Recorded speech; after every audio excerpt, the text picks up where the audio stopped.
নমস্কার, সবাই কেমন আছেন? আশা করছি সবাই ভালো আছেন। সুপর্ণা তিথিস ওয়ার্ল্ডের প্রথম ভ্লগে আপনাদের সবাইকে স্বাগত। আজকে 9th মে, দিনটা মেঘলা, সকালবেলা মেঘলাই ছিল। তো এখন দুপুরবেলা রান্না বান্না হচ্ছে, একদিকে শাক ভাজা, একদিকে ডাল। এখানে ডালটাকে ফোড়ন দিয়ে নিচ্ছি প্রথমেই।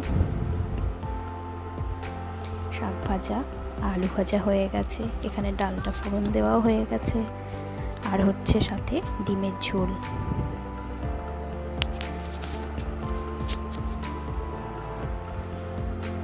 এখানে ফোড়ন দিয়ে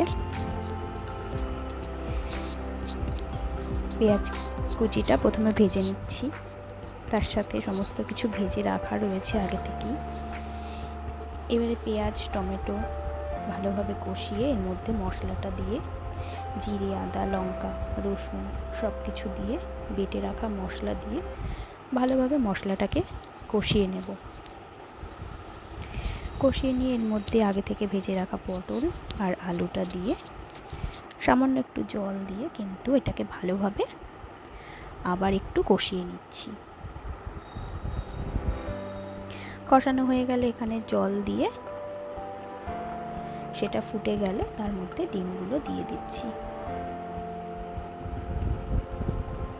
আর এখানে এই যে দুপুরবেলা আমার ছানাটি পড়াশোনা করতে বসেছে, সাথে খেলাধুলাও চলছে।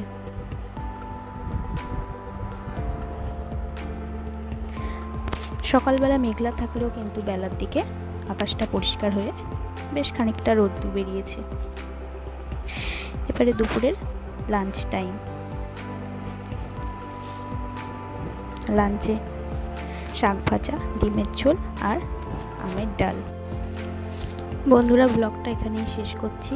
আশা করছি আপনাদের ভালো লাগবে। চ্যানেলটিকে অবশ্যই সাবস্ক্রাইব করুন।